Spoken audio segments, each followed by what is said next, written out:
All right, welcome back to the United States. Yeah. So, last we left you guys was in Canada. We came down to the United States, crossed over. We ended up back at Bar Harbor. It's one of the few towns that we went to twice, but that was just because we had to go to and from Canada. There's not a whole lot of stuff there. So we stopped. What's that? Bangor, Maine. Yeah, what did I say? You said Bar Harbor. Oh yeah, so Bangor. So we ended up back in Bangor. Yeah. Bangor. Stayed at a bar, at a bowling alley. It was a bar bowling alley. It was a nice little cute place. It was kind of funny because the guy thought we were locals. Like they just renovated it, and I was like, yeah. So like, hey, can we stay in the parking lot? We want to bowl and whatever. They had a pizza place and beer and stuff. And he was like, yeah. It's like, well, how much is the bowling? He's like, oh, it's the same price. We haven't changed it. Right. I was like, yeah, we're not really from We're here. not from here. Yeah. He's like, oh, okay. Like, so somehow I thought we were from Maine. But anyway, so we stayed there, got up, went to Kernnebunkport. So we'd already, like I said, we'd been to Bangor twice, went to Bar Harbor. So Kernnebunkport, go see a, lighthouse and all that kind of stuff. So we went to Kernnebunkport, saw the Bush mansion or compound, I guess. It's a neat little town. It's kind of what you would think it would be, like one of those places that's, Martha's Vineyard type thing or something like that. So it was kind of nice. Kind of crowded. Clam chowder place and had the best clam chowder. Clam chowder place, like the chowder house, like right on we found a spot, an old, so a lot of it's newer kind of stuff, so she found this old chowder house in a pier on a harbor or whatever, and so it had a nice view of the lighthouse and really good food. Chowder was really good, and then but it was like I said, it was real kind of crowded, but so we just did that one just to do it. So we were trying to find a place to stay. So she was looking up a place to stay. So she found Lake Winnepesaqui. Yeah. Which, if you've ever seen the movie What About Bob? Which she loved. It's so funny. They vacation in Lake Winnepesaqui, which apparently a lot of people, they do vacation at Lake Winnepesaqui. Yeah. It's like the largest lake they have in the state.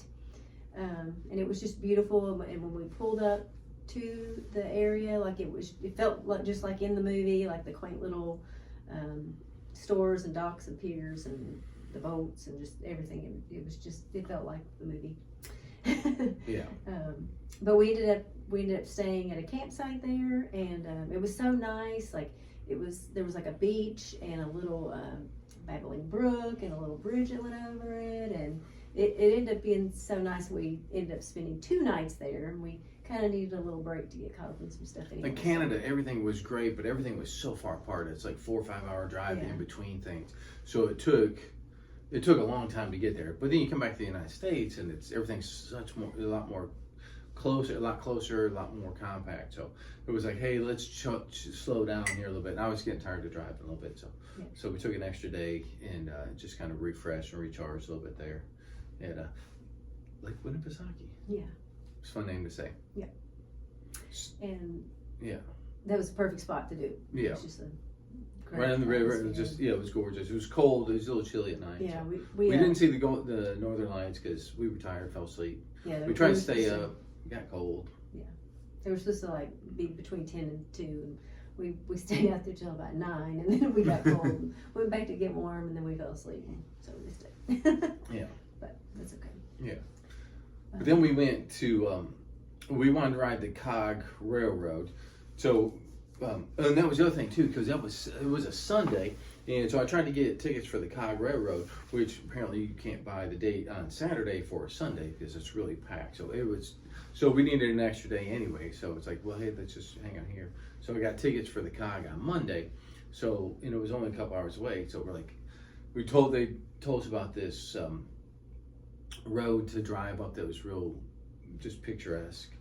The scenic 112 is what I was calling it. I don't know. It had several names, and most of them you couldn't pronounce. That's why I was just calling it the scenic 112. I just remember there was Kank something, because it was like with a K. It was like Cruising the Kank. I saw that. But the fall colors were just gorgeous, and rivers were just immense. These big boulders and just huge boulders, and just the water rippling and flowing. And, yeah.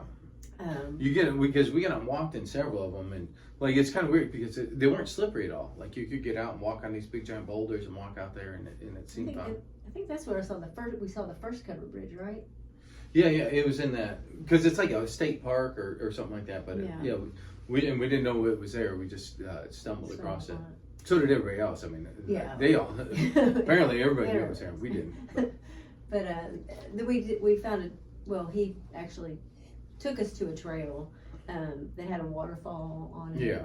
It was an easy little trail, but it was a gorgeous waterfall, and everybody found that too. Yeah, yeah. Some of these places, some of the pull-offs were great, but the park ones were just, some of them were really, really busy, so it was hard to find, and not a lot of spots, and so, and that was on a Monday too, so just a day of the week, so it was just tour buses and just all kinds of stuff. So, but it was just gorgeous. I mean, when you're driving, it's definitely worth it. Everybody did it. It was obviously. So some of it was like it was a little bit of rain. It was a little bit rainy, but it just kind of added to it. It was real nice. Like I said, the waterfalls, the rivers, the views were just spectacular. Yeah. So then we went on to do the Mount Washington Cog. Yeah. And it just goes, I want to say straight up the mountain. It was pretty much straight up the mountain. 37.5 degrees, I think it's going up Jacob's Ladder is the steepest spot. Like we got on the train and the seats were like angled like forward so that when you go up the mountain, they straighten up. Yeah, so it says flat when you get on, but everything's kind of like leaned forward. It's all built. Like even the engine looks weird, like on level ground. It looks like it's at an angle. So, but it's at an angle, so that when it's climbing, it's level. So. Yeah. And then we had a great engineer. I don't know what tour guide, whatever you want to call him. He was the brakeman. The brakeman, that's right. He was great because we didn't have very many people on our train. And he's the brakeman because we didn't find out till we were done, thankfully for her, is that the car is not actually connected to the engine. So if something happens, one of them breaks free and one of them starts sliding down the hill, the car the car doesn't have to stop the engine. So it's completely separate. I might not have ridden that, I know that. Yeah. But so you have to have a brakeman on the car. So in case the engine leaves, you can stop the car. But he was great. He was fun. He let us get up and walk around and move around because there was lots of empty seats. He let us stand up in the aisle, and like as you're going up those steep inclines, you stand up and you lean forward, or I don't know how to explain it. It's like it's like a fun house kind of a thing. Because you're like standing. We've been to like mystery spots and things like that where the houses and everything's all crooked and like. They build everything so that when you stand up, it looks really weird. But this is not built this way. This is just the way it is. Like the trees all lean weird because of the winds. Like the trees. You had to lean forward to stand up. Like it was so strange. Yeah, I was doing like I think we have some the pictures Matrix thing, like we'll definitely put those. Because you feel like you're just standing up. You lean back a little bit, and it looks like you're like, leaning way back and everything. And just walking around is so bizarre because it's just. Visually it's different. Like when you stand, it feels so much different than what it looks and what you would expect. So. And I tried to take pictures of the trees. They had all these pine trees that, like he said, they look like they're growing sideways, and you can kind of tell in the pictures. It's hard to tell because it was foggy out, and then it's hard to understand if you're not there to see the whole picture. But then as we moved up the mountain, some of the trees they don't grow very tall. It was like they were almost looked like ground cover, but they were actual. Well, yeah, they said like trees. 100, 150 years old, like some of these little fir trees.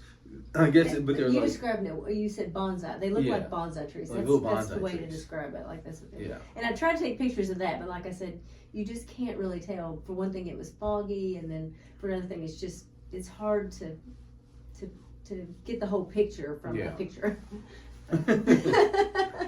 Yeah, you kind of had to be there. You kind of had to be there. You have to do it yourself. Sorry, you have to go yourself. But if you go to New Hampshire, you do the Cog Railway. It's definitely worth it. Yeah. Oh, and we got to the summit. Right. And it was so they say the weather up there is unpredictable, and it's usually bad. It's the worst weather we got in the United that. States.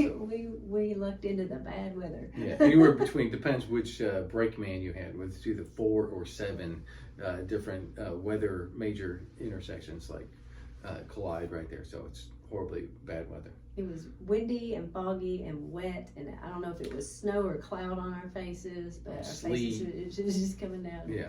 And we get the full experience. It was great.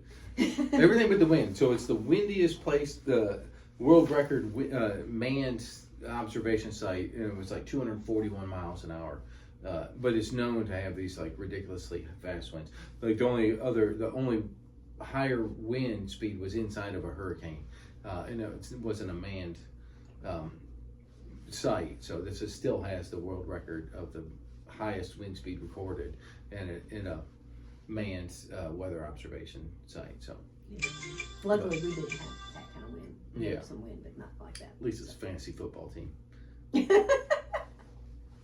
Which I've ignored. Yeah. While we've been traveling. Yeah. So that's the Mount Washington Cock. Yeah, but it was, and like I said, when she said the worst weather. Oh, so then on the way back down, and we were cold. It was fun. Like it was, being up there is kind of cool. And then on the way back down, we had this other brake person, and she started out not so good. She was like, "Sit down, it's not your friend. Don't get your seat." I stood up a little bit. Other people saw me stand up. They stood up, but we couldn't walk around like the guy had let us. But then she ended up turning out. She was pretty cool. Like, she told some good stories, and she's done a lot of outdoorsy stuff. She had a lot of good stories to tell. Yeah. So she ended up being very entertaining. Yeah. She just didn't want us up moving around for our safety. But then she told us about this place to eat, which was the Grand Hotel. Yeah, the Grand Resort Hotel. Grand Resort Hotel, just right up the road from there. And she said it was just just one of several turn of the century giant hotels. So we went to go, and she said you don't have to be a guest there, but they had a restaurant there. They have like 5 restaurants there. Yeah, when he's saying giant hotel, like underneath, it was like a shopping mall. There were stores, there was an arcade, restaurants. Yeah, kind of like the Opryland Hotel in Nashville, I think would be. It's not as big as that, but close. It's similar type thing like that. But out in the middle of nowhere, like there's nothing around. Yeah. It's just big giant. We would have known nothing about it because we didn't see that anywhere on any of the stuff we were looking for. Right. To do. So that was nice. Like we went there and changed real fast because we're like, once we pulled up, we're like, oh my gosh, it's like we were all layered up. Wet and extreme. Yeah, just sitting up on top of that mountain and everything. And so we changed. Luckily, we have our clothes and everything with us in the RV. So we changed real fast and put on something a little bit nicer, and glad we did because people looked really nice. The place was really nice, and people were dressed really nice. Yeah, had awesome food. Like I got this we got this cod. Yeah, it was huge, massive, real thick piece. It was cooked like perfectly. It was really good. The potatoes I browned were just spectacular. Delicious. Yeah, it was really good. That's when we sat there and we were talking to these people. Like there was a convention going on.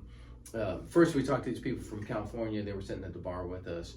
And that's where we got the Stowe, the girl from California. She said, "Oh, Stowaway." Stowaway. Yeah, she's like, "We're here for the colors." And she's like, "Have you been to Stowaway yet?" We're like, "No." So, but I didn't correct her on that. So I don't think it's pronounced Stowaway. I think it's Stowe. But maybe she's right. But they were cool. We talked to them a little bit, and then they left. And these other people said, and they come out of the convention. It's 2 women and a guy, and he was like, perfect hair, perfect teeth, like salesman kind of thing. Yeah, and they were like, speaking of Lisa's fantasy football, they were. He was talking about like the NFL Players Association and contracts with the players and stuff, and you could tell these women were like.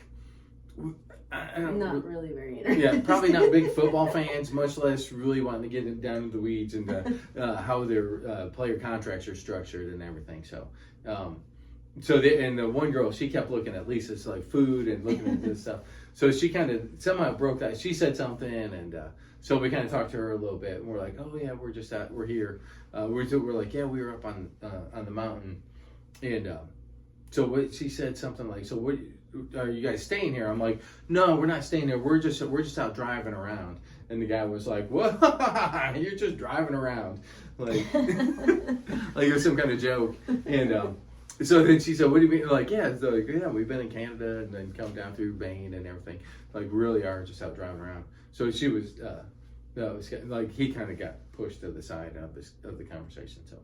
Oh, we forgot to mention the speakeasy. So that was one of the down the draws basement. to it. So Yeah. there was a speakeasy in the basement, and it was like the Prohibition era. It was like a cave. It was called the Cave. Yeah. So we went down to check that out. And the whole hotel or resort reminded you or gave you the feel of like The Shining. Right. Long hallways. Long hallways and carpets, just really ornate carpeting. They had ground squirrels on them. Like, you don't usually see ground squirrels. Yeah. They had deer and things like that, and pheasants, but little ground squirrels. Also in the carpeting. Yeah.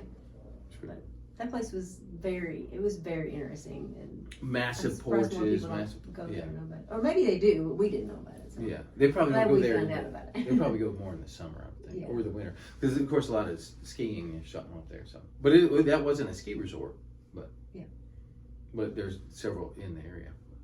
It was pretty cool. Yeah. And then we just went back to the campsite, and then the next day we headed off to Vermont. So, all right.